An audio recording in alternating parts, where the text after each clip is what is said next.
unmuted. This meeting of the City of Socorro City Council is set to begin. Gentlemen, please remove your hats and everyone please silence all electronic equipment. No disruptive behavior or outbursts will be tolerated and violators are subject to ejection and possible prosecution. La Junta del Concilio de la Ciudad de Socorro está por empezar.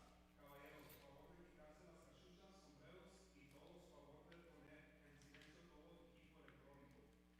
No se va a tolerar ningún tipo de compartimiento perjudicial o revoltoso. A quien no siga estas reglas se le sacará y puede ser infraccionado. It is now 6:10 p.m. This meeting is called to order. Mr. Olarte, would you please lead us in the Pledge of Allegiance?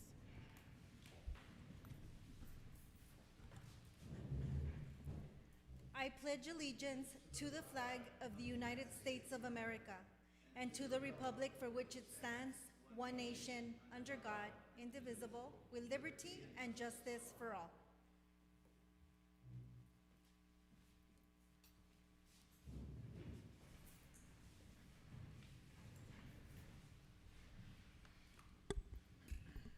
Item number 3, establishment of quorum. Ruben Reyes, Yes. Cesar Nevares, Here. Ralph Duran, Here. Mayor Ivy Avalos, Here. Victor Perez, Here. and Ivan Colom Villalobos. Here.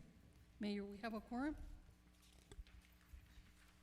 Item number 3, 4, establishment establishment of of quorum. Mayor, we have Ruben no speakers Reyes. for public Yes. comment. Cesar. At this time, I'd like to ask council to move up items, to make a motion to move up items 31, 32, and 33 before item number 5. Second. And Ruben Reyes. that's all right, go ahead. Yes. Did you want me to? No, motion to move up items 31, 32, Cesar and Nevares, 33 Yes. before Ralph item Duran. number Yes. 5. Victor Perez. Second. And Ivan Colom Villalobos. Yes. And Ruben Reyes. that's all right, go ahead. Item Yes. number Did you want- 31, motion to discussion move up and action items to approve 31, the interlocal 32, agreement Cesar and Nevares. 33 Facility Services, Inc. for animal welfare services to the city of Socorro in the amount of $145,609.80 annually, and to authorize city manager or her designee to execute agreement. Motion to approve for discussion. Second.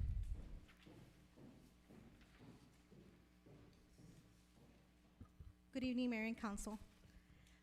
The Tigua Inc. has approached us to renew our contract at $145,000. So they're doubling the price, and the agreement really hasn't changed much. They haven't added any more services. Everything is the same. We did meet with them last week, and they're stating that the $70,000 only covered for one officer, and that's why they're asking for the increase.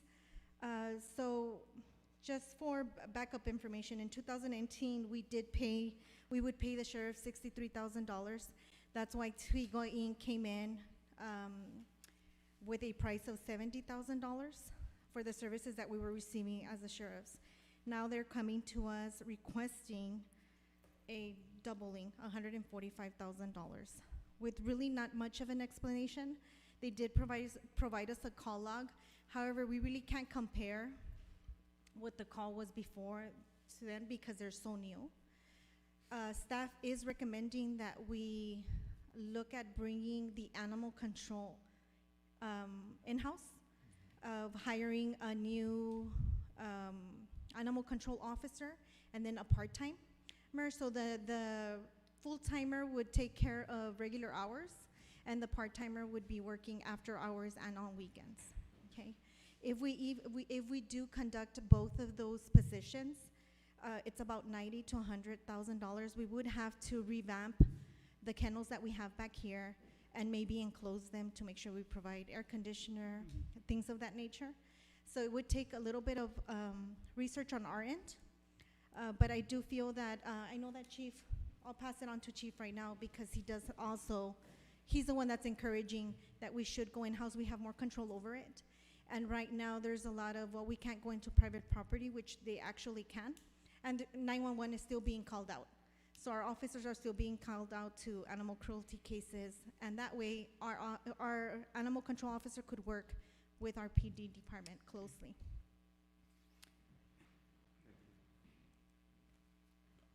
Good evening, Mayor and Council. Dave Burton, Chief of Police. So, in my past experience, I ran animal control facility as part of my duties under the police department. It's quite normal to find animal control under the police because of the enforcement action that's required. Part of the process here for seizure of dogs requires affidavits to be filed with our municipal court. That allows an animal control officer to enter the property and take the dog if necessary, providing that it meets criteria such as abused or it is a dangerous type animal. Unfortunately, in the past year, what we've seen is false information has been provided by our animal control officers that they are not allowed to enter private property under any circumstances. We did have that conversation with Tigua Inc., but that is not correct information.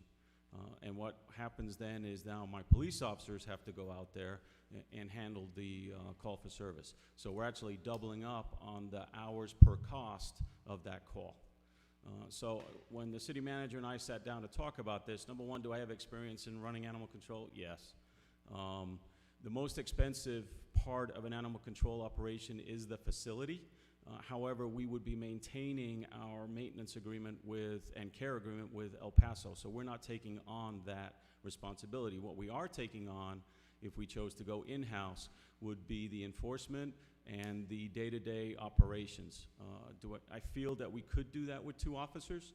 There would be some other additional one-time costs, such as equipping a vehicle for them, because we have to have a specialized housing vehicle, and then any type of equipment that we would need, such as a tag reader, in case we recovered, and then equipment that would allow us to trap animals if we needed to, have a heart type traps, etc., just so our officers were safe. I don't see any, and I can't foresee any problems if we did take it in-house, providing that they receive, number one, the state training that they're required, and obviously that certification would have to be maintained, and then secondly, we would actually train them as far as the police department is concerned for any of the affidavits and the writing of that's required if they would have to take that to court. The other thing that we could assist them with is, obviously later on you may have a case where an individual wishes to challenge the decision of the animal control officer. If they're embedded with us, then that would allow us to give them some training as far as what court looks like and what to expect from that process. Mr. Perez? Thank you for the presentation, Chief. Maybe you already covered it, but I didn't get it. Regarding dead animals, how would that be addressed? Correct, so we would be more of an enforcement, making sure that the property owners are responsible for their pets. Okay. We are currently working on our ordinance. And I didn't get it. And it's a 50-page Regarding ordinance dead where it's animals, gonna how would cover that be pet addressed? grooming and Okay. of that nature to, Correct, so we would be create more of an microchipping, enforcement, all of making those sure that the requirements. property owners and then the animal are sheltering responsible for their would pets. work We are with El Paso. currently working on our Uh, ordinance. I The didn't only get it. time we would pick up an animal is if they're in Dead danger, where it's gonna animals, how cover would that their be pet addressed? grooming danger to the public. and Okay. of and that then we nature would house them to, under Correct, so animal we would be control. more of an Create or they're injured, Okay. right? If they're injured, however, I know that the city of El Paso does take injured animals even after hours. So in the event that there's a dead animal, then we would do, how would that be handled? How would that be handled? Correct. Correct, and we are looking into right now, I know San Elizario is looking into hiring a vet for those type of situations, so we are, asking questions, doing our research to make sure that we provide a better service to our community. Thank you. Ms. Villalobos? I think right now, Mr. Perez, is it Public Works that's picking up dead dogs on our streets? Correct, so animal control officers don't provide that service. It's our Public Works Department, Okay. because there's a way that we need to bag them, put them in a freezer until they're disposed of. And, I'm sorry, I'm concerned about the one full-time and the part-time. What happens when there's a vacation or they're sick? How do we? Correct, so we replace them? have PD that can enforce our ordinances, right? And we wouldn't give them the time for free, so the part-timer would be able to work the hours while the other person is on vacation, Mhm. right? We would be able to cover that shift. Okay.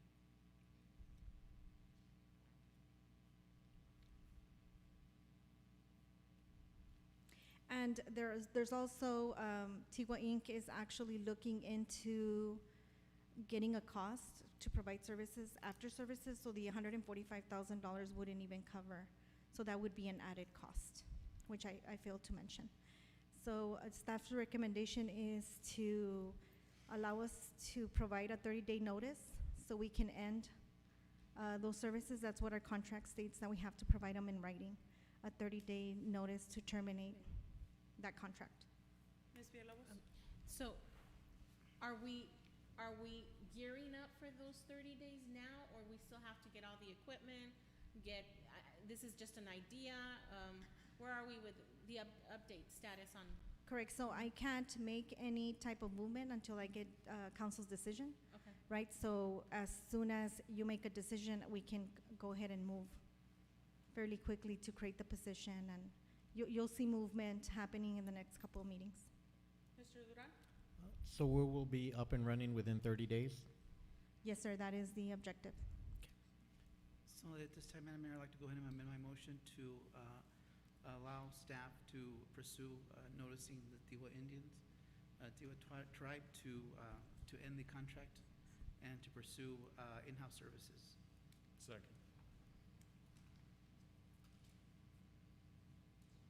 Ruben Reyes, Yes.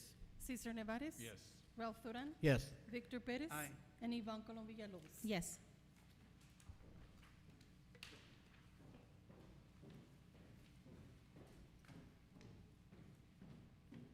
Item number 32, update, discussion, and action on TxDOT's denial of deceleration lanes at Rio Vista expansion and Bovee Bridge replacements. Good evening, Mayor and Council. We do have Dana Baum to provide you an update on a request that Council had made regarding decel lanes for Bovee and Rio Vista.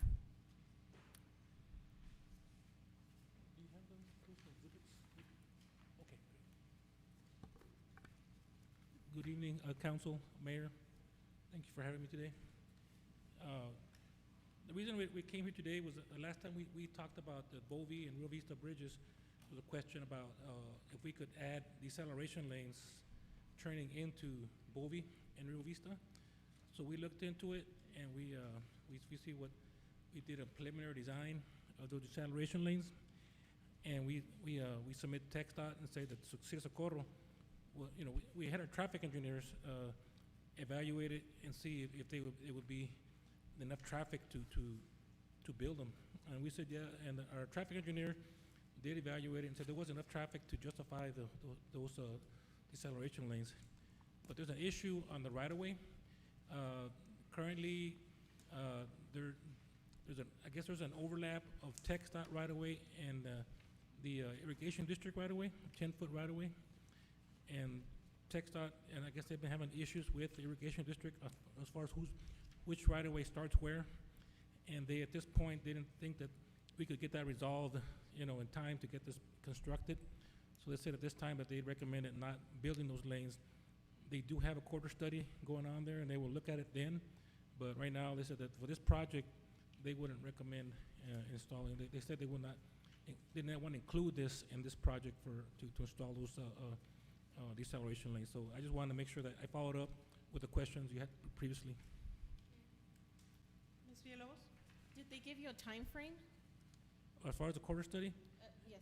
yeah, well, the quarter study I think is about done, but from there they have to they develop what they call a schematic, and then from there, you know, and then the PSNE. So it's still a ways off, to be honestly, probably. I don't More or have a less. date. I don't have a date for when they actually build anything on Alameda, but the study, I can check and see when they anticipate any improvements in Alameda in this area, because they do have, I don't know if you remember, they had public meetings on Alameda. They had, I think here, had some public meetings.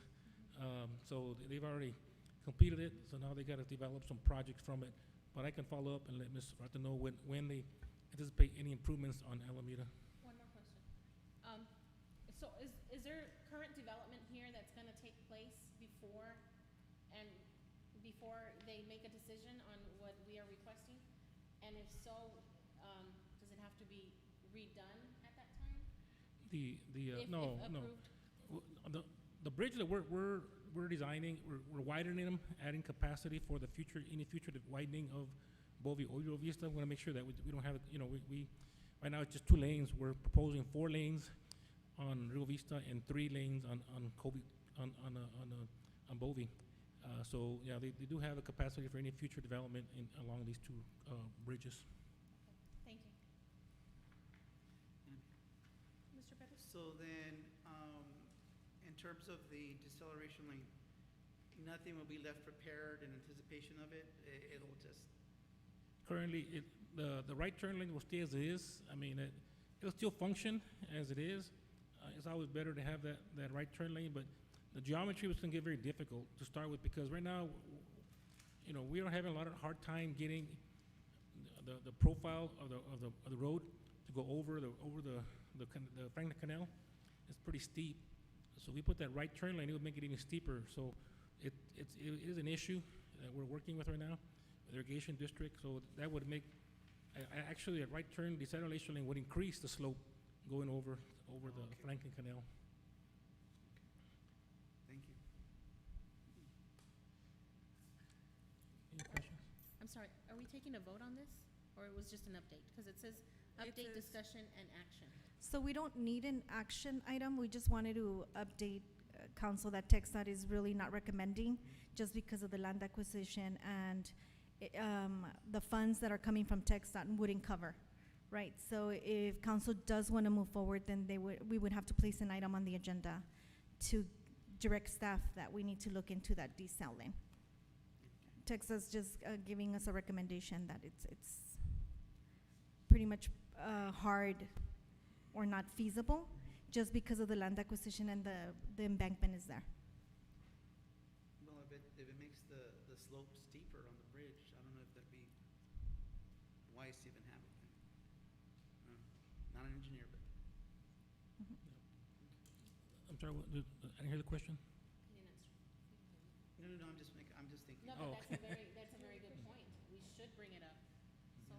No, that, I apologize if it's masked, that if the deceleration lane is going to cause more of a Steep grade? I guess hazard because of the steepness that it'll add to the bridge, then it might not be a good idea to include it. Yeah, Alameda is so close to the Frank Canal. Right now, it's only like 30 feet, so we have to go, we have to provide clearance over, not only just over the water, but another foot, and then the beams, so it gets pretty high.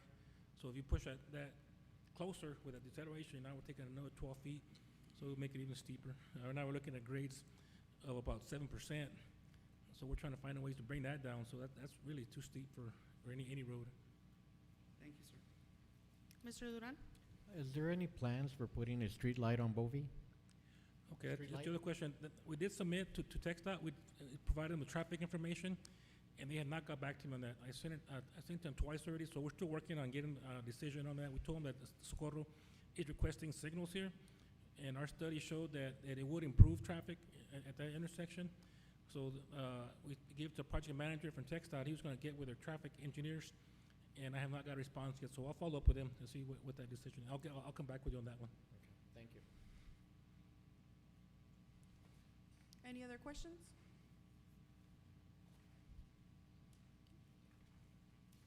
Thank you. Thank you. Thank you. Thank you, sir. Item number 33, update, discussion, and action on the approval on the option for a proposed overpass over Union Pacific Railroad or an add-grade option for the Nuevo Hueco Tanks Road extension. Is this an information item as well? I believe so, it's an update. Correct. So, Mayor and Council, this is regarding the Nuevo Hueco Tanks Road extension. We had, or they were recommending an overpass, a bridge that would pass railroad. However, the cost is pretty hefty. So we wanted to provide you that option, right? So we do have Carlos Perales and Kim Johnson on the line to go over what their recommendation and the Yeah. information that you're. Let me just kind of get you a little bit. Last time we came to you, we did council approved the alternative for the one we're working with, but now our engineers are working more in detail of the actual design of the roadway. And, you know, we have this issue here with a proposed overpass of the railroad, and Carlos Perales is gonna show you, I guess what he's seeing right now. There's a couple of options. The first option obviously was to provide a bridge over. That's the most ideal, but there's some other issues we want to look at. We want council to be aware of it and get direction before we proceed on design. So, Carlos, are you ready for the presentation? Yes, I want to make sure that y'all can see that first slide. Yes, we can see it. Okay. Okay, this is Carlos Perales, the chief engineer, the design engineer on the project, so he'll go through the presentation. Thank you. Good evening, Mayor and City Council members. You know, we presented in the past year, over the course of the year, several times this project, and as it goes on, like Jose was mentioning, we're getting more into the details. So this project is from FM 76 North Loop Drive to SH 20 Alameda Avenue. As with, you know, and one of the things I wanted to point out was that on July 15th, you know, City Council actually approved a technically preferred alignment. And I wanted to stress that that was so important in this project, in the development of this project, so we can continue to the next phase, being the schematic and the design of it. And subsequently, TxDOT has also approved that alignment. So that was a major hurdle that we cleared just a little over a month ago. As with any project, there are always many issues that come up to play, especially after we have an alignment. What I want to concentrate on today is just those items in red, and in particular, the bridge over the Union Pacific Railroad, whether to put a bridge or to go with at-grade. I also want to discuss a little bit the shared use path. That is not up for debate right now. I guess it's just up for discussion maybe, but not for any action item on your all's part. As far as the options, you know, overpass is something that not only Union Pacific, but all railroad companies would prefer. Why? Because of safety, obviously, providing EMS access, emergency vehicles, and things of that nature. So that's something they always stress. They have a certain height requirement. But in our case, with the Nuevo Reco tanks, it ends up being that of the 1 mile that we have on the project, approximately 25% of that is going to be just a bridge. So that's why the significant cost is hitting us pretty hard on this project, because of that bridge. The option, what is the option? Well, it's going to be an at-grade intersection. Of course, it's obviously significantly lower cost, and we'll see that at the very tail end. I'll show the cost comparison that we have so far between the two, but also easier access for adjacent property owners. And I'll also show a slide showing what I mean about that. And at the same time, we will address safety, even if it's an at-grade. You know, we have the mast arms, we have brand new concrete planking, and things of that nature. So this is the typical section that would look if we go with an overpass. And there has been discussion about providing a shared use path. So what this typical shows is a shared use path on both sides. Here you can see the almost 9 feet on this side and 9 feet on the other side. So this is kind of the, I guess, Cadillac version, if you would. But in order to compare apples to apples with this overpass and an at-grade, we're using the same shared use on both. And of course, it's 4 11-foot travel lanes with a bike lane. We're going to still keep the bike lane, at least for now. That's how we're progressing on this, with a 3-foot buffer. Now, when I mentioned access problems, this is what I mean. If you can see here in light red or pink, if you would, from here all the way to here, that is what we have as a bridge overpass itself. It's 1,400 feet approximately. Not only the bridge is going to impact the access to this project, but also what is in white. What is in here in white on both sides of the bridge is a retaining wall. So what that means is that any property owner from this point all the way to this point will not have direct access to Nuevo Reco tanks. So we have to try to get them in there somehow to accommodate them. So this is just one of the options that we have presented, where we have this subdivision here. Right now they have access via these driveways coming in, but they will not be able to do it now because of this retaining wall. So what we're proposing is like a 24-foot roadway through here, meaning additional right-of-way, of course, and we're estimating another almost half an acre here, and basically put them at this location where they can enter the roadway at this point. On this side, we have 2 property owners, this person right here, and then we have this business right here. So we're also allowing a 24-foot road, again, extra right-of-way, another half an acre on this side, and have vehicles approach this side, and basically making an intersection, if you would, at this point. And on the right, to the right of the tracks, we have another issue. We have three major property owners. This one right here, this one in the middle, and this one right here. So the way that we're combating this, to get around this problem here, is to have them go under the bridge with the driveway. Pretty much one there, one for this property owner, and a third one for this one.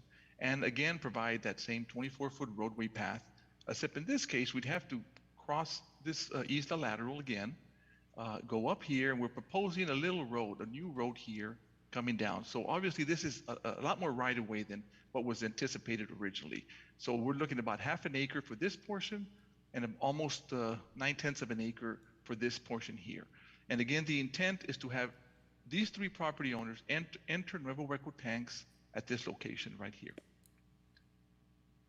As far as another option that we considered, similarly to the left of the railroad tracks, it's almost a modified version of option one. All we did was provide a turnaround, if you would, underneath the bridge.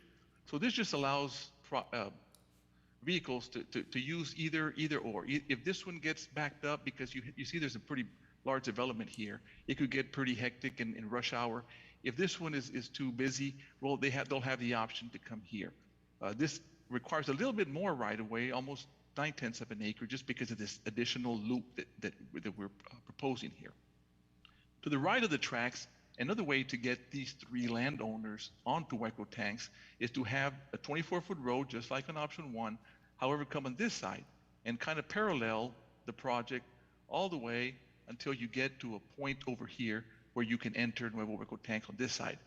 And the only major issue with this option is that there's a new development here you can see in yellow, so we would be impacting all of these parcels right here along the way in doing so.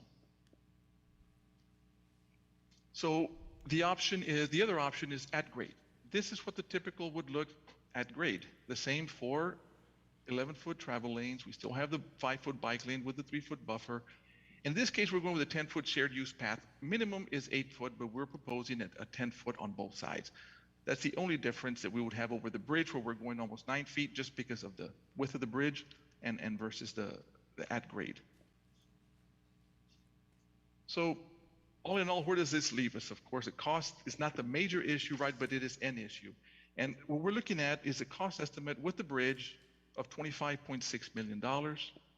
Cost estimate without the bridge of $12 million. So there's a difference of a little over $13.5 million. Again, we're looking at these costs are the comparison of this section over the bridge versus this section at grade for the entire 1 mile project.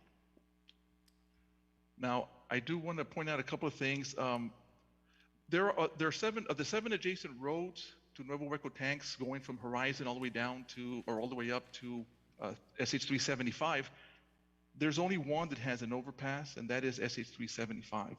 All the other roads like Zaragoza, Inglewood, Nevada's itself, which is going to be Nuevo Hueco tanks, New Moon Road, Rio Vista, and ultimately Horizon are at-grade intersections. I just kind of wanted to point that out, that's what's there. I'd like to show a little KMZ here, kind of show you what we're proposing, or what we could propose should you choose an at-grade. This is our project right here, the Nuevo Hueco Tanks project. You have the 375 up here. Going down to Horizon, I believe it's this one.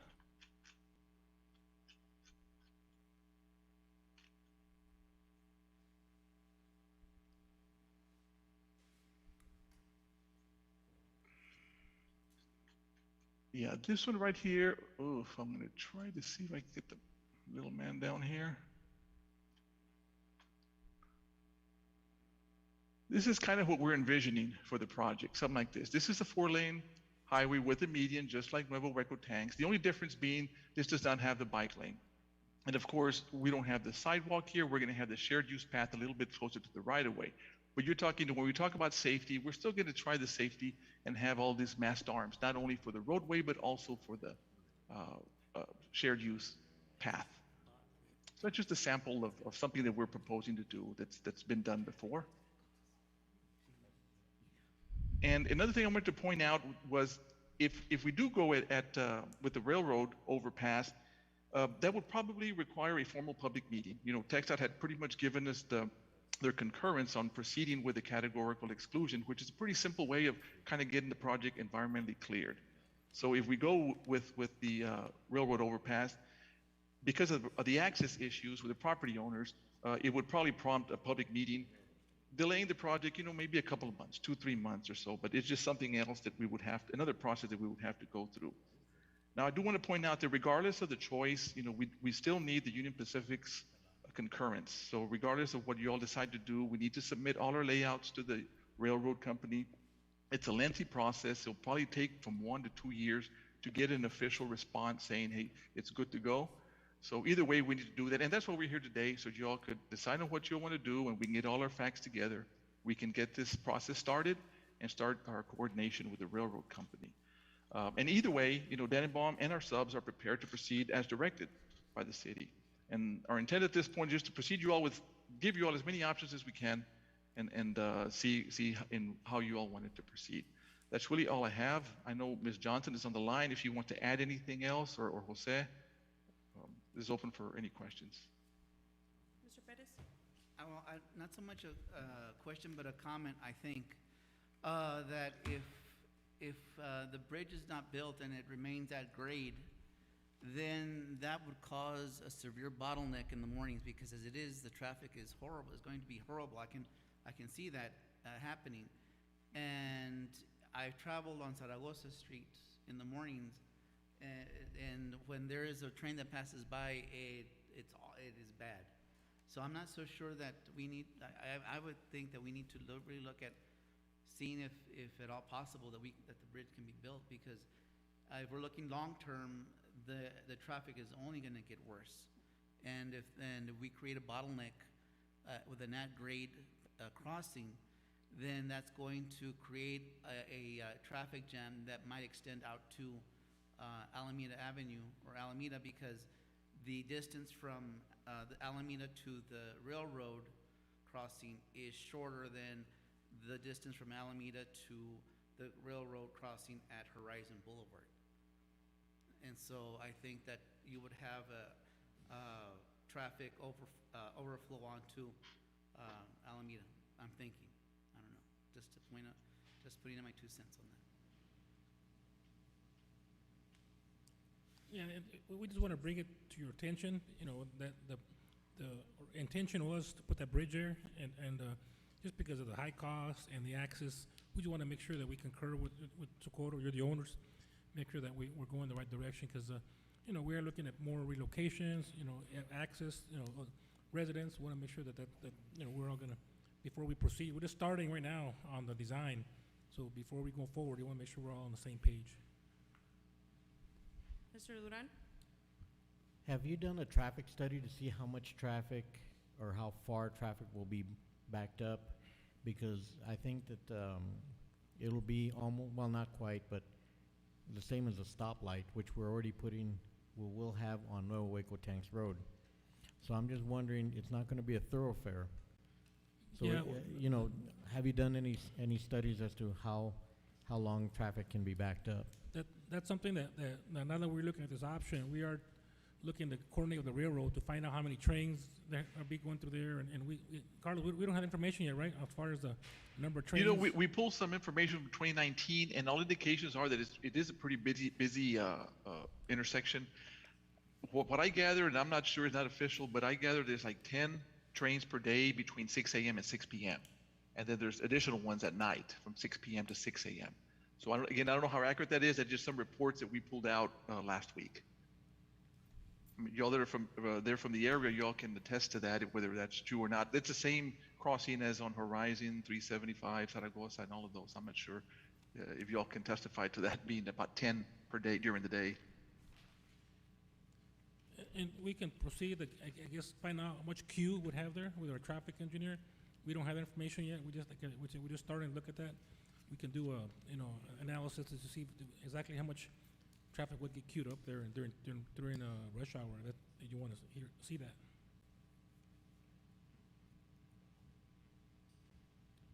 Any other questions? Go ahead. What would the cost to Socorro be by going by the overpass? You can put the slide up again, Carlos? it's 20. That would be our cost, Well, or the project- cost of the, right because now- I right know, MPO is putting in money for this too, Right now, correct? right now, the MPO right now has a $5 million of funding, and the rest of it really is gonna come up on the TRZ that Socorro already has established. So, that's one thing so the 25, so really the $20 million is gonna come out of the TRZ. Correct, so right now, the MPO doesn't have any funding for the construction dollars. That doesn't mean that in other years, there could be funding available, right? Just depending on how our project is ready. There is $5 million. And that's why I funding, but- thought it was important, correct, for the design, but we don't have any construction money. No, this one has construction dollars, no, Carlos, or does it have construction? Yeah, dollars? there's $5 million of Category 7 money with TxDOT, or the MPO for construction, so, but that's all. The TRZ, it's estimated to generate 15 million over 35 years. But as to what its value is right now, after 8 years in existence, I'm not sure how much money is involved right now.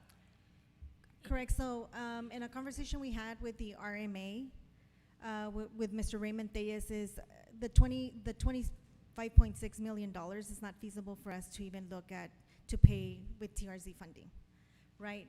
It's more feasible and more of a reality to us, the 12 million. But that doesn't mean that funding can't become available, right? It's just how fast do we want these projects and how aggressive, but it's more attainable to go after the 12 million right now. That doesn't mean that there can't be opportunities for the $26 million in the near future, especially with all those type of fundings that are coming in for infrastructure. But right now, realistically, in the books, there's no money for construction. Mr. Nevares? So then we have some homework to do, okay? Because that's just a lot of money. And we need to have answers for all these questions. Where's this coming from, and how are we gonna get it, and what's the timeline and all that before we even move forward, I think. Correct, so because there is already money tied to the project, we have to show movement. Right, so right now it's the engineering, so the movement has to continue in order for them not to drop us off at the MPO level, right? So that's why it's important for us, okay, what is the city Socorro's plan? Okay. Do we wanna go after the bridge, right? Because after you have public meetings and you have that, you're we can't go back and change it later on. We can, but it's gonna take some amendments and some information that we need to pitch to the MPO. The funding Ms. MPO Villalobos? it's an ongoing thing, and like Ms. Bartos says, we're gonna be ongoing, trying to see if there's other funding available. Sometimes other projects drop off, and if you're ready, you can get funding, so there's always an ongoing, looking for funds, so that's something that Ms. Duarte and our team is always looking to see what's available.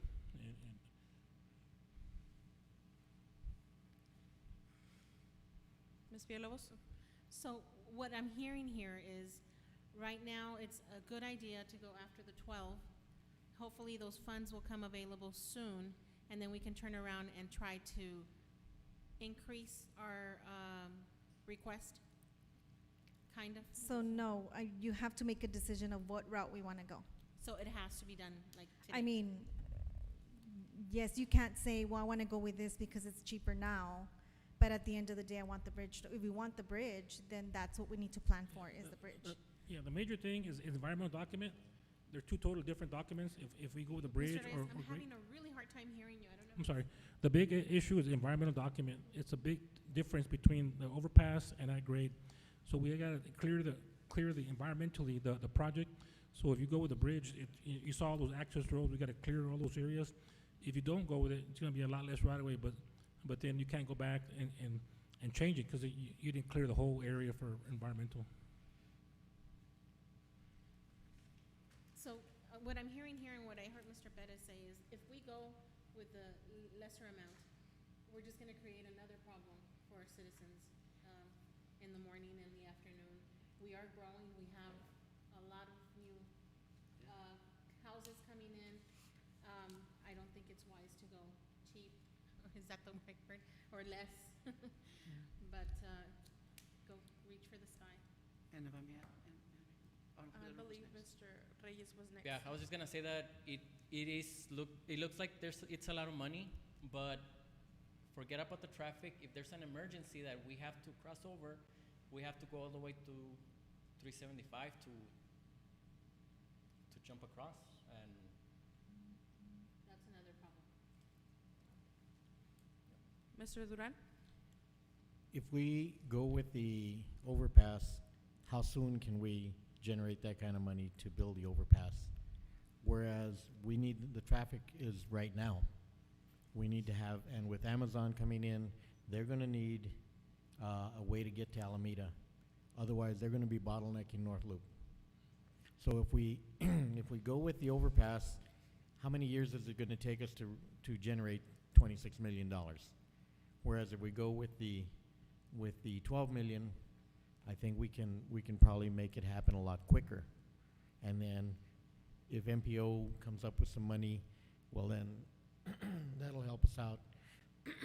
But like you said, we can't change our mind later on. So if we go with the 26, we're just wishing that money will come out of nowhere or come out from the MPO to help us build it, and nothing's gonna happen for a long time. Whereas if we go with the 12 million, I think we can probably generate that kind of money to get the project started, because we have land acquisition and that we're gonna have to look at too. So my view is, let's get it done now, rather than try to get something a lot more, granted, it's a nice thing to have, but we have to look at how much money we have to offer right now. Correct, so we do have our grant writer that wants to make a couple of comments. If I may, Mr. Perez, very one quickly, and I question. know this is gonna sound very silly, I know it's gonna sound silly, but is there any way, or is it even possible to create or construct an underpass, much like the one near Cotton, I believe, where the roadway actually goes under the railroad? Yeah, that would be probably, the groundwater there is probably very shallow, so it'd be very, Okay. you'd be going into groundwater, so it'd be very difficult, probably more costlier to go under. But other areas, and I think Carlos is looking at, is maybe one area, he mentioned the cross-section, we call it the Cadillac version. We have bike lanes on the road, and we have the shared use path. Maybe one area to maybe reduce the cost, and Carlos is kind of, he alluded to it, was maybe we could do only the shared use path and not the bike lanes. That would save how much, Carlos? Do you have an idea? Well, I mean, yeah, we had done some estimates last week, and you're looking at the section Jose's mentioning. Yeah, there's options like not carrying the shared use path over the bridge, but putting them down that can go at grade. You still create a potential problem, but it's just for the bicyclists and the people, the pedestrians. But that's a possibility where we can narrow the bridge by 18 feet. So I don't have the numbers off the top of my head, but I know that it would be some savings, probably talking maybe $2 million, $1.5 to $2 million that you would save.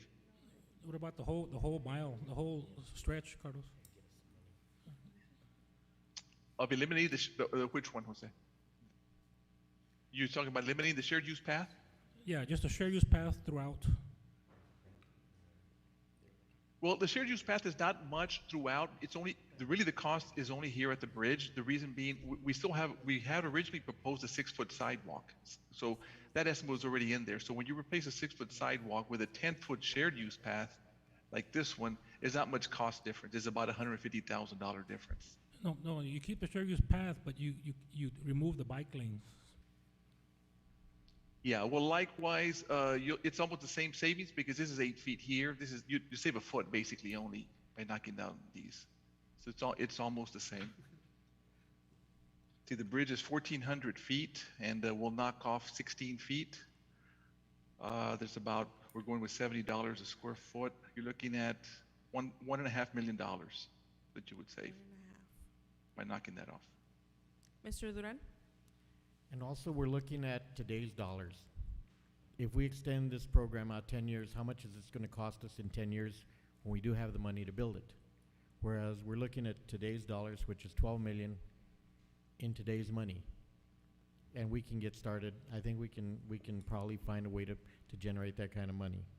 Whereas if we go with a 25.6 million, we're not gonna be able to start that right away because we don't have that kind of money. So it's gonna go down 5 years, maybe 10 years before we get it built. And how much is it gonna cost us then? Because I know prices keep going up and up and up on construction costs. Right, yeah, we've been pretty generous with these costs, but they're probably good, I would say, for a period of maybe not more than 5 years. That they would be good for about 5 years, is that what you said? Yeah, because we added a lot of contingencies to this and a lot of overhead, just to kind of beef it up a little bit. But after 5 years, then yeah, you're all right. It will probably go higher than even these numbers. Ms. Alejandra, would you like to chime in?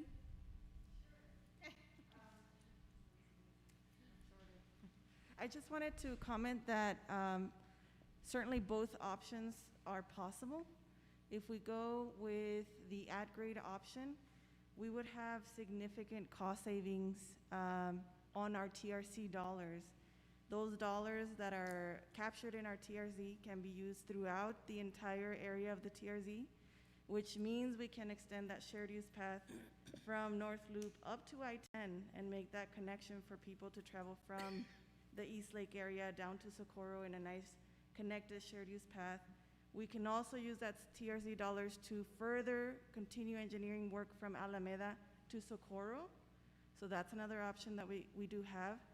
If we decide to go with the bridge, there is a sizable federal dollars that are coming down through the infrastructure plan, Biden's infrastructure plan. We don't know how those dollars will be distributed to the local governments, be it through the MPO, but those dollars may be able to assist with a $25 million cost. And projects that are shovel-ready are more likely to receive funding. So I just wanted to provide that both options are possible, right? Mr. Duran? Also, another thing that I've seen with the MPO is when there is a shovel-ready project, that they're more apt to fund it or partially fund it than when it's something that is planned. So I think if we go with a smaller amount, there's more possibility that we could get funding from the MPO because it will be shovel-ready and we'll be starting it. And if we go with the bigger one, you know, they look at, do they have the money for it? I mean, Mayor knows because she goes to the MPO meetings. I've been to several meetings, and they do look at what can we do today? What can we do now? And I think I think we have more chance of getting MPO money if we go with a smaller amount, because we can get it started a lot sooner. Any other questions? Well, I agree with Mr. Duran. I just wanted to say that going with what Alejandra had mentioned, in this instance, I believe that at-grade option would be our best option here, since it does probably give us a little bit more to play with down Alameda, down Hueco Tanks, and I believe this would be completed in 2026 if we had the funds. Is that correct? That is correct. So we could have it in 2026.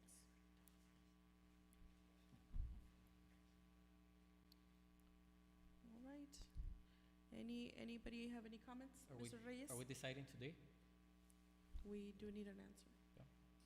Correct, so we need a motion. I think we had a motion to approve, but if we can, no? Okay, so there was no motion on the table.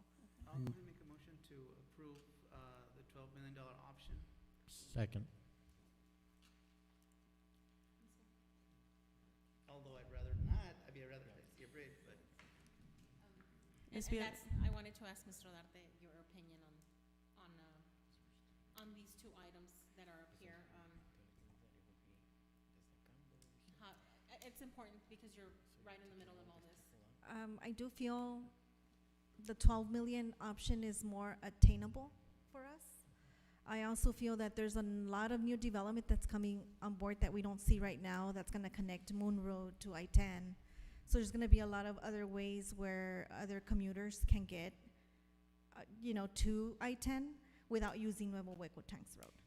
right? So I do see that opportunity. I mean, the bridge would be great, but it's not something that we haven't done in the past, like they showed Horizon. We've worked with these entities, and I think it's more attainable if we want it now. If you want to go and, you know, wait the 10 years to see, because the TRZ is not going to get you those funds. And right now there is a lot of construction happening on the Far East, which we can see at the MPO level that TxDOT is really chiming in, like they received CARES Act funding that went to other projects that weren't anything having to do on this side. Which, you know, I would want to know why or how did they go through that selection process. Mr. Duran?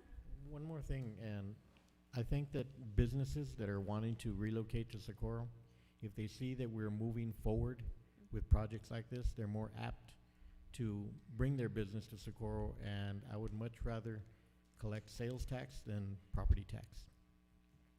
Correct, and then just a note is that the bridge is actually causing a lot of chaos to the surrounding neighbors because they're not gonna have access to the bridge. So it's gonna be an inconvenience to the people that actually live there. Yeah, great, I have a bridge, but how can I get there? Right, so it's I mean, it has its challenges. I just thought it was pretty significant for us to get your input. Baby steps, I guess. Gotcha. Thank you so much. Ruben Reyes, Yes. Cesar Nevares, Yes. Ralph Duran, Yes. Victor Perez, Aye. and Ivan Colom Villalobos. Yes. Moving on to presentations. Item number 5, presentation on Sparks Arroyo Drainage System performance during August 2021 flood events.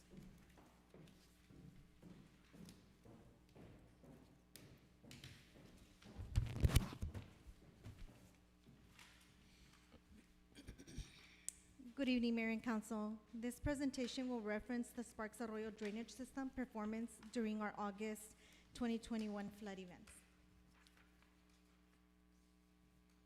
So slide number 2 will give you the El Paso County rainfall monsoon season. Average monsoon season is about 5.14 inches of rain. In 1881, we had 9 inches. In 2006, we have 8.37. This year, there was a total of 8.94 so far. This map shows the Sparks Arroyo drainage area map. The total drainage area for the Sparks Arroyo is approximately 1,564 acres. If we zoom into the areas within the city of Socorro, we can see what composes the Sparks Arroyo drainage system. Canal improvements have been completed starting from I-10, thanks to 2 grants from the Texas CDBG program. Phase 1 of the Onion Field has been completed as well. The city has submitted this project for funding through the Texas Water Development Board and is currently on the waiting list. Slide number 5 at I-10 is the concrete lining work that was completed as part of the Texas CDBG grant 721549 in 2018.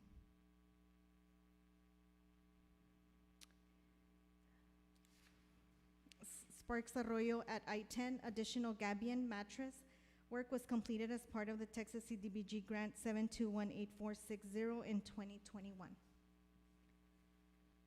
The following 4 slides I'm about to show reflects the Onion Field's performance in the intense rainfall on the weekend of August 14. It held up? I mean, that's a good, I mean, Wow. So based on the water elevations after recent rain events, the basin has collected approximately 2.9 million cubic feet of water, which is equivalent to like 22 million gallons of water. With this much water, the homes in this area could have been flooded. So I just wanted to give a presentation. I know Mr. Duran was concerned, stating that, you know, the money that we have put into this onion field was not working, but I wanted to show you it truly is, and I think the water that we're receiving, we're seeing it from other areas, at Sparks because other arroyos are being created because of the rain and all of the new development. I have a silly question. I know it's holding all this water and it seeps under, all of it seeped under? Correct, Ever with since- time. And it goes into other arroyos underneath the dirt and, I mean, What- it won't bother the neighbors in the future? So I'm not an expert, but I think it goes back to the water table? It Yeah. percolates, Yeah. Correct, so. it percolates down. But if, okay, well, all right. I mean, there's an operation. One of the options that we're trying to coordinate with the irrigation district to allow us to pump the water into the mesosphere drain, so it'll bring it down faster. Right now, I mean, it will percolate down, but it's kind of slow because the groundwater is kind of shallow, but it will percolate down to the ground, you know, eventually. One thing is that we're gonna have to probably desilt it, while the dirt come down there, but that much water, you probably saved a lot of flooding in this area this past rain. Thank you. I don't know if that answered your question. Yeah, I'm like, She was curious to know where that water's going. yeah, where I it mean, I sits know through some of the it water table. evaporates. Yeah, especially down to the water table, if it percolates to the water table, down below. All right. Gracias. Do y'all have any questions? Thank you. Moving on to consent agenda. Motion to approve consent agenda? Second. Ruben Reyes, Yes. Cesar Nevares. Yes. Ralph Duran, Yes. Victor Pérez. Aye. And Ivan Colom Villalobos. Yes.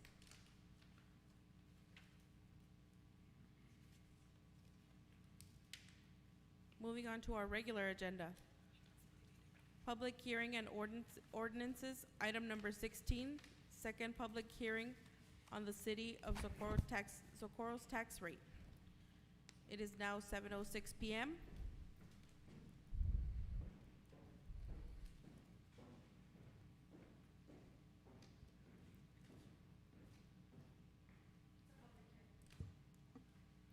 Mayor, we have no speakers signed up. As there are no speakers, public hearing is now closed at 7:06 PM. Item number 17, public hearing regarding the 5-year capital improvement program and approve Resolution 646 pursuant to sections 5.08 and 5.09 of the Socorro City Charter. It is now 7:07 PM. Public hearing is open. Do we have any speakers? Mayor, no speakers.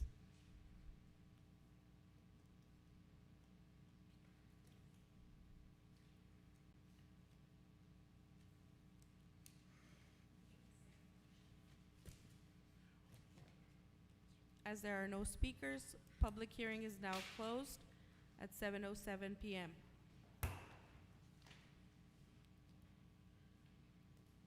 Item number 18, public hearing of an ordinance 494, Amendment 3, amendment to decrease expenditures by $20,506 fiscal year 2020 through 2021. It is now 7:07 PM. Public hearing is open. No speakers, Mayor.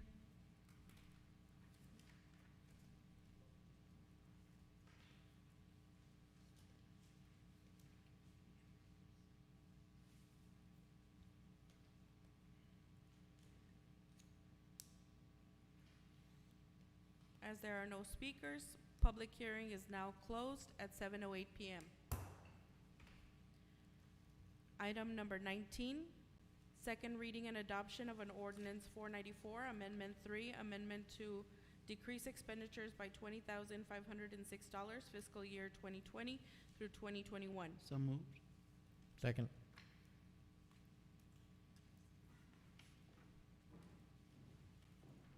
Good evening, Mayor and Council. Staff is requesting to revise the budget and decrease it by 20,000. There's an explanation in the back. Don't know if you all have any questions. And normally we go through 3 to 4 budget amendments throughout the year. if we're not using funds, there was vacancies and other, emergency items that we had to purchase or things that come up. So that's where you see the amendment going.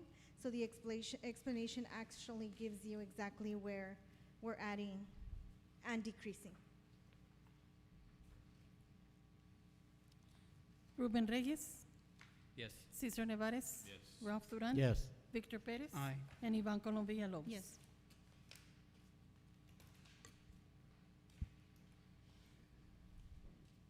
Item number 20, public hearing of an ordinance of the City of Socorro, Texas to amend Chapter 14, Environment, Article 2, Flood Prevention and Control, to introduce specifications for flood prevention and control in the City of Socorro, Texas.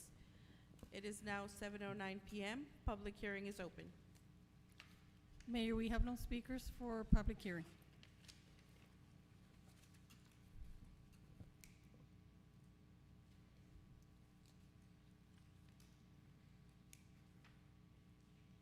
As there are no speakers, public hearing is now closed at 7:10 p.m.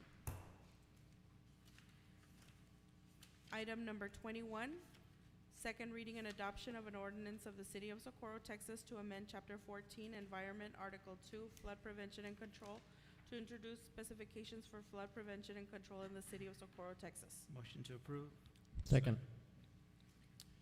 Mayor and Council, good afternoon. Carlos Gallinat, Interim City Planner. Hope you all are doing well. This is an item that actually started back in 2020, of May of 2020. And so the Texas Water Development Board, as you know, is a Texas statewide body that helps local municipalities that are regulated by FEMA when it comes to the floodplain. So they initiated what they call a community assistance visit back in May of 2020. They initiated a letter that's in your backup to the former mayor back in June of 2020. And so there was a process that started back in 2020, went through the course of the year, and part of that community assistance visit is to look at recommendations for municipalities, in this case the City of Socorro, to see that, to make sure that we are within the guidelines and regulations initiated by FEMA, to make sure that we are still within compliance when it comes to floodplain and flood control. So essentially what happens after this, the CAV, there were certain recommendations that came out of that visit. And one of the recommendations, or two of the recommendations, are in front of you. One of them being that there should be some minor tweaks to our code. And so that is part of the backup. There's some definitions that we've added. There's some language that we cleaned up. There's nothing of consequence or material to the code that is being amended. So I wanted to make sure that I'm mentioning that. The second recommendation is that we initiate and adopt internal mechanisms for permits for when somebody wants to build within the floodplain. It wasn't very clear as part of the CAV what sort of what forms and processes we were using, and so the CAV recommended that internally we make sure that we have an application for when somebody comes in and wants to build on the floodplain, that we have an application, we're reviewing it thoroughly, and if there's mitigating factors that need to happen, that those are done, and then that we are able to issue the permit. So those are the two things that we're talking about. The second one is internal to the administration and the staff. The first one is obviously something that you have to review and look at and adopt, and so those are the items that are in front of you. With that, I also do want to introduce Richie Hernandez, who is the project manager for the Texas Water Development Board. I believe he's on the line and he wanted to make a few comments before there's any questions. Yes, can you all hear me? Yes, sir. Yes. Thank you so much. Good evening, Madam Mayor, City Council. My name is Richie Hernandez, and I am the Regional Specialist for the Texas Water Development Board's Flood Outreach Group. And I just wanted to offer just a couple tidbits of history and just a little more information about what Carlos said. He put it very, very well. You all, as a city, joined the National Flood Insurance Program back in 1994, March of 1994. Now, the history says that the reason why you were shown as not being a mapped community had nothing to do with the fact that you were not mapped. The fact that I guess they tried to reach somebody back in 1994 at the city. I'm talking about FEMA, tried to reach somebody, and they just couldn't get cooperation from the city. So what they did is they just bunched the city up into the county map and didn't designate Socorro, sort of didn't extrapolate Socorro from the county maps and give you all your own personal maps. But you have been mapped and studied for for almost 30 years. So the case is there that now I know there's a question about the proposed maps that FEMA has at this point, and this has nothing to do with that. We're not adopting those maps. You are all going to adopt the old maps that have delineated floodplains. And so the only thing that I recommended in my community assistance visit with the staff was that you all consider adopting the language of the newer ordinance. Like Mr. Gallinar said, it does not make the ordinance any more stringent or any less stringent, if you will. The enforceability of the ordinance is all there. Nothing really changes other than just the language that FEMA has adopted over the last 25 plus years. I just wanted to commend Mr. Gallinar and the staff, Mr. Olarte, for stepping up and really helping us in the process to close out this cab.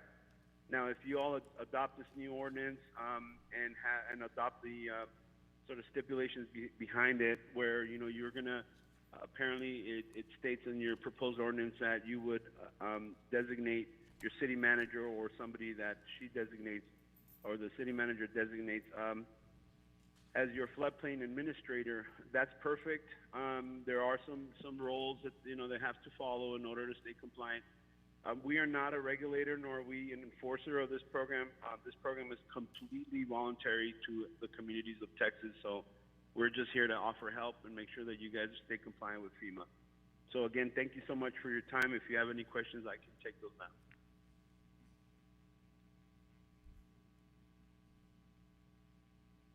No questions?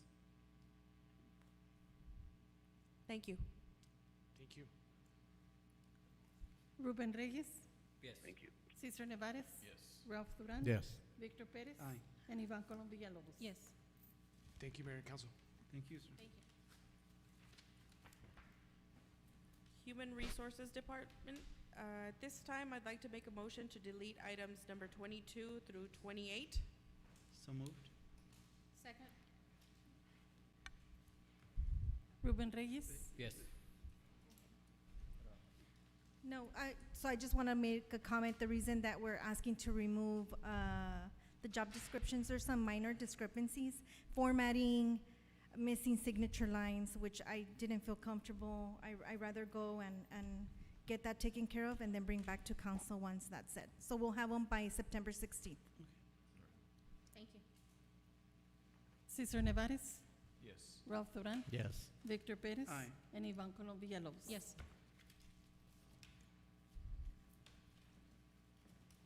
Moving on to City Manager, item number 29, presentation and discussion regarding tax rate calculations, revenues, and expenditures for the City of Socorro's proposed budget for fiscal year 2021. Good evening, Mayor and Council. So Mr. Casiano wasn't able to join us today. He had a prior engagement, but I'm here to present. Can you go to the very first page? Is pretty much nothing has changed from the budget that has been presented to you in the last couple of meetings.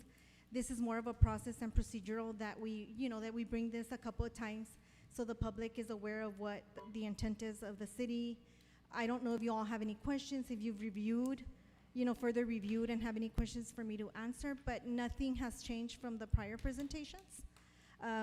We're going with the 80 cents of the tax rate, and we're asking to go the 1.795 into our reserves. But like you could see throughout the meeting today is we've had 3 budget amendments, and all of those budget amendments have been decreased. So, and with this ARP funding, we have just received $4.7 million into our budget that we just saw in the bank. So we'll be bringing that information to council at the next meeting, because we're probably gonna have to start a new bank account, right, to account for those funds. Excellent. Questions? It's always good to get money. Keep it coming. No questions? No questions. Okay, thank you. Thank you. Thank you. Item number 30, discussion and action to announce the date on which City Council will take final action on the tax rate and on the municipal budget. Our last item, Mayor and Council. So last meeting, we had selected September 9th to be the final date, so that would be next Wednesday? Thursday. Next Thursday, September the 9th. We just, again, procedures that we announced it the last meeting and we're announcing it this meeting. That way the public has an opportunity to come in on September the 9th at 6 p.m. here at Chambers. We're open to the public, so we can adopt our tax rate and our next fiscal year budget. So if you're in agreement, I think you have to vote on September the 9th, Thursday, September 9th, 2021, which is next Thursday. We would have to take a vote again. So is there a particular wording for that?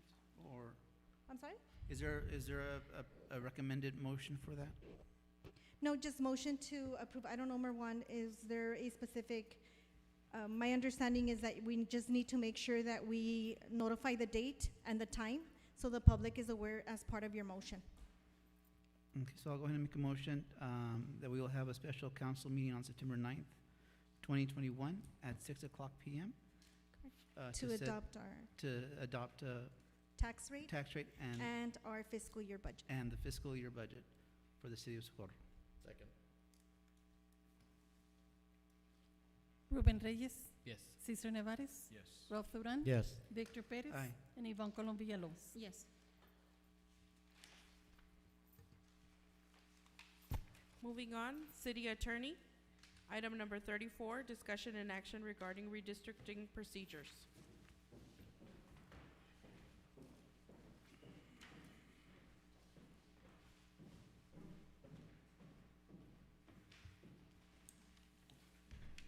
Good evening, Council and Mayor.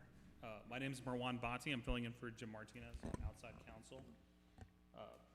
On the issue of redistricting, as you know, the county and other governmental entities are going through the process of redistricting. The U.S. Census data was finally released on August 12th of this year. It's about 8 months late. It was supposed to come out in January. So a lot of governmental entities right now are scrambling to figure out what to do, and they're trying to meet certain timelines. We had someone in my office check with the redistricting chair from El Paso County to get an idea of what the timelines look like, if there is going to be redistricting, and if that's something that the City of Socorro wants to consider. The El Paso County Redistricting Advisory Committee has had about 3 meetings where they've received training on software. They did kind of a big software dump online on the U.S. Census data, and it actually is going to take, if Socorro wants to look into it, we're going to need an IT person or somebody with the knowledge on how to extract that data. And I think we might have the guy here. No pressure. So that would be step 1. Now, they've also undergone trainings on how to use, there's a particular software, ArcGIS, and several laws that apply. And so, people have received training for that. They're going to have several public input meetings, and I think they may have already started. And then their target date to present redistricting to the Commissioners Court is October 18th. So it's kind of a short timeline. We've got about maybe 6 weeks or 7 weeks. We kind of did just a surface look at what it would take. If there's going to be a redistricting within Socorro, it doesn't appear that it would need a charter amendment. However, you may need an ordinance or a resolution if you consider that. So if you're going to do that, then you're going to need the time to have the public hearings, do a notice if there's going to be a redistricting. For us to go through and figure out what's going to need to be done, it's going to take a fair amount of work to extract that data, figure out what are the legal guidelines if there is going to be a redistricting, and then present that to the public. Currently, as you know, the City of Socorro is split into 4 districts and 1 precinct. To figure out if the boundary lines are still appropriate, we think it might take at least 1 to 2 weeks worth of work, solid work of figuring out what's in that data, present that. Yes? No, I'm sorry, I didn't mean to interrupt No, it's fine. your presentation, but then would that impact the November elections if we're redistricting? I don't think so. I think that's a little bit too soon, but it might. It just depends when the notices get out. Because I think it's a short timeline, yeah. I'm just thinking about the crunch on the timeline. Yeah. When the redistricting starts, it has to happen, and then the actual voting time. Yeah, it could, but the public has to also get fair notice of it too, so it's Right. not something that can be sprung up. That might be kind of why the county is maybe pushing towards the October 18th deadline, but that's something we need to look further into to see what are the exact deadlines on that Because research and I figure can out. always, I can already envision the confusion going to the wrong precinct sites. Right. For the areas and that, so I think that's gonna be a little bit chaotic. And that's really the big thing, is that it can't be an unfair surprise, I think, to the public. They need to have adequate notice. Right. Because their rights are being affected on what's going on in their district. So, at this point, again, we just did kind of a surface preliminary review. The biggest hurdle is trying to figure out what's in that data. The data really is gonna tell us, how many constituents there are, according to the last census, which parts of town do they live in, and it has certain demographics on their economics of their income, their race, that sort of thing. So that's something for just what's in there.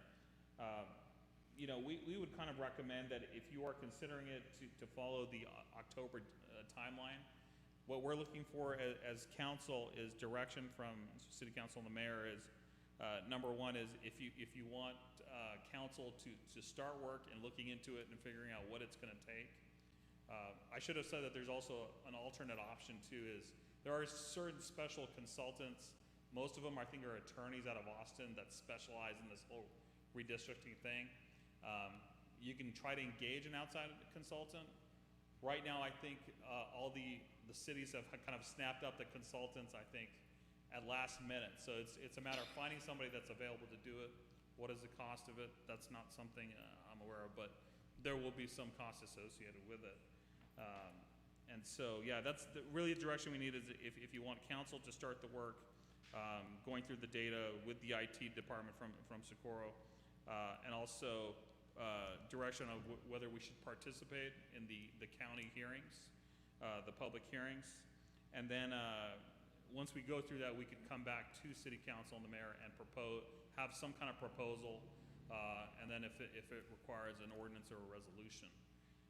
So that's kind of the process. Again, it's a very surface look at it. Mr. Duran? I'm getting the impression that our city attorney is trying to say that this is a lot of work to do. And based on what I've seen within the city, I think every district has had the equal amount of growth. So I think our best bet is to just leave it alone, not go looking for something that we don't really, it'll probably end up being about the same, because I think there's growth in District 4, in 3, in 2, in 1. I think, and I think that the timeline is too close to do anything. And you're agreeing with me a lot, so I think that Yes, you're kind of agreeing that this is going to be more trouble than it's worth. Yeah, I think I was definitely in agreement with you that it would take a lot of work for sure. Yeah. And it's a lot of last minute scrambling. Again, it's not anybody's fault except that the federal government held on to it for about 10 months. I think because there was a change in the So my 2 cents is that we leave it as is, and then just don't go looking for more Ms. work Rolette? than we need. I'm sorry. Correct. Ms. So I Rolette? just wanted to add is that we received preliminary numbers and our growth wasn't that high. However, we have worked with Paulina that was with us throughout the whole census, and I feel that we can gather that information maybe a little bit faster or easier to make a determination whether we want to go and redistrict or not, right? But right now we don't have a lot of information from the preliminary numbers. It was like a 2,000 growth, like we went from 30 to 34. We just need to look into that information a little bit more. And I know that Paulina has reached out to us several times, so I can reach out and have a meeting with him next week So I would say if you give the city manager authority, and then at that point, we would involve our legal team or find, who would charge us, maybe people that have a little bit of more expertise in that area, and see how would we, but maybe 2,000 won't even need us to go redistricting, right? But we don't know that right now. What I'm saying is let staff pose the questions before we start paying the attorney or asking the attorney, but authorizing that if there is enough growth, that we can allow them, to seek that information. Ms. Villalobos? So if we don't redistrict now, when's the next time? The next census should be in 10 years, so. Yeah. I think it's important, we need to look into it. I agree because some of our districts were gerrymandered in previous administrations. And so I think that we need to straighten that out. And I guess my lead up to the question is that October deadline that you have, what does that mean if we don't meet that October deadline? The October deadline, as far as I know, is the, I guess, a final, perhaps, hearing with the county commissioners court on this issue. And I think if they're gonna enact something, it would be that date as well. And so our recommendation was if Socorro was going to do something on redistricting, that we follow the same timeline. I think if at all possible, we should, because again, we all know that happened, and it needs to be taken care of. It might as well take care of it right now. I agree. This is our opportunity. That's true. So I'll make a motion to go ahead and allow the city manager, or give the city manager the authority to pursue potential outside entities to help in the redistricting of the Socorro, for the city of Socorro. Correct, and I'll gather that information by next week, Second. so we can get with our attorneys to make sure we proceed that. And then if it's that quick of a quick turnaround, I can provide you maybe a status on our next meeting, September the 16th. Yeah, because Just they to would tell have you the where we're at. software and everything already, to just plugging it in. Yes. And- okay. Do we have a second? Second. Ruben Reyes? Yes. Cesar Nevares? Yes. Ralph Duran? Yes. Victor Perez? Aye. And Ivan Colom Villalobos? Yes. Motion To to adjourn. adjourn? Second. No? Delete 35 through 37? Oh, I apologize. Motion to delete items 35 through 37? Second. Ruben Reyes? Yes. Cesar Nevares? Yes. Ralph Duran? Yes. Victor Perez? Aye. And Ivan Colom Villalobos? Yes. Motion to adjourn. Ahora sí. Second. Meeting adjourns at Second. 7:32.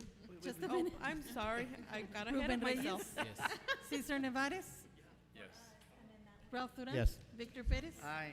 And Ivan Colom Villalobos? Yes. Meeting adjourns at 7:32 p.m. Thank you, Mayor.